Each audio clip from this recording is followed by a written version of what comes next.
शानू और राजू दोनों बहुत गहरे मित्र थे। वो एक ही गांव में रहते थे। खेल और पढ़ाई में दोनों अव्वल थे। उनके गांव से दूर एक पहाड़ी थी जो लाल पहाड़ी के नाम से जानी जाती थी। सब कहते थे वहाँ भूतों का डेरा है।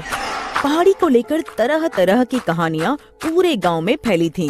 पहाड़ी के भूतों का डर गांव वालों को इस कदर था कि दिन ढलने के बाद कोई गांव की सीमा के बाहर नहीं जाता था।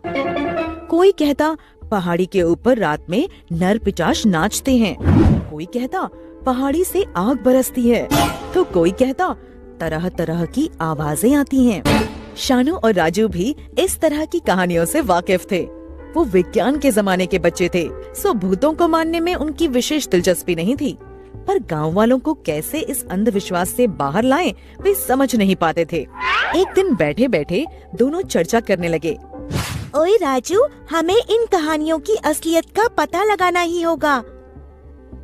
बात तो तुम्हारी ठीक है, पर हम वहाँ तक पहुँचेंगे कैसे? पहाड़ी तक पहुँचने के लिए हमें जंगल से होकर जाना होगा। क्या हम दोनों का वहाँ तक पहुँचना मुमकिन होगा? क्यों नहीं, यदि हम साथ रहे और पूरे विश्वास के साथ चले तो नामुमकिन कुछ भी नहीं।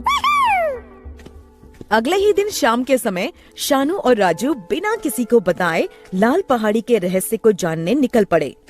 थोड़ी ही देर में वो गांव की सीमा से सटे जंगल में थे। घना भयानक जंगल, ऊंचे ऊंचे पेड़, चारों ओर गहरा सन्नाटा। दोनों एक दूसरे का हाथ पकड़े और अपने दूसरे हाथ में टॉर्च लिए चलते जा रहे थे।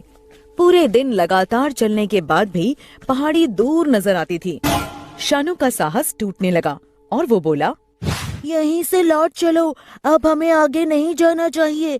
मुझे नहीं लगता हम पहाड़ी तक कभी पहुंच पाएंगे।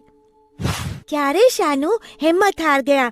हम दोनों ने ही ये फैसला लिया है और अब कितनी भी कठिनाई रास्ते में आए, हमें पीछे नहीं हटना। और अब वो फिर एक बार हिम्मत करके आगे बढ़े। कुछ ऊपर जाने पर उन्हें एक गुफा दिखाई दी। दोनों गुफा की ओर बढ़ ही रहे थे कि इतने में गुफा से आवाज आई, शानू और राजू, बाहर क्यों खड़े हो? अंदर आ जाओ। कप कपाते हुए शानू और राजू जैसे ही अंदर पहुँचे, उन्होंने एक विचित्र साधु को अंदर बैठे देखा और राजू ने उनसे पूछा, अरे बाबा, आपको हमारे नाम कैसे पता है? बाबा को सब पता है। बाबा को तो तुम्हारा यहाँ आने का कारण भी पता है। तो तुम्हें क्या लगता है, गांव वाले जो कहानी सुनाते हैं झूठी है? हमें उनका झूठा होने पर यकीन है। बस हम इस पहाड़ी का रहस्य जानने के लिए यहाँ तक आए हैं। क्या आप हमारी मदद कर सकते हैं? बड़े साहसी बच्चे हो तुम दोनों, जो यहाँ तक पहुँच गए। आज तक किसी में इतना साहस नहीं आया कि यहाँ तक पहुँच पाए।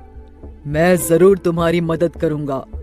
अभी तुम दोनों थक गए होंगे, सामने झरने में जाके नहा लो और थोड़ा विश्राम कर लो। दोनों झरने की ओर चले गए। झरना थोड़ी ऊंचाई पर था। वहाँ से नीचे सब कुछ छोटा दिखाई दे रहा था। मतलब अगर कोई नीचे से देखे तो उसे केवल नहाती हुई आकृतियां ही दिखाई पड़ेंगी और कुछ नहीं। शानू कुछ सोचने लगा। दोनों नहाकर आए तो देखा साधु गुफा के बाहर एक तरफ आग जलाकर बैठा रोटियां सेक रहा था। जलते चूल्हे को देख दूर से ऐसा लग रहा था जैसे दूर दूर तक आग बरस रही हो। साधु ने दोनों से कहा, अरे खड़े क्यों हो? आकर बैठ जाओ, मैं खाना परोस देता हूँ। खाते खाते राजू ने साधु से पूछा, बाबा, आप यहाँ अकेले क्यों रहते हैं? आपको डर नहीं लगता? ऊबते नहीं आप? बेटा, जैसे तुम्हें तुम्हारे प्रश्न यहाँ तक खींच लाए, वैसे ही मुझे मेरे प्रश्न यहाँ खींच लाए। जैसे तुम पहाड़ी का रहस्य जानना चाहते हो, वैसे ही मैं जीवन का रहस्य जानना चाहता हूँ। मैं यहाँ रहकर योगाभ्यास करता हूँ और अपने प्रश्नों के उत्तर तक पहुँचने की कोशिश करता हूँ। और मुझे ऐसा लगता है कि हर प्रश्न का उत्तर प्रश्न में ही होता है। बस हमें प्रश्न की तह तक पहुँचना होता है। और जब ऊबता हूँ तो ये करता हूँ। कह के साधु ने अपना बड़ा सा चिमटा उठाया और नाचने लगा।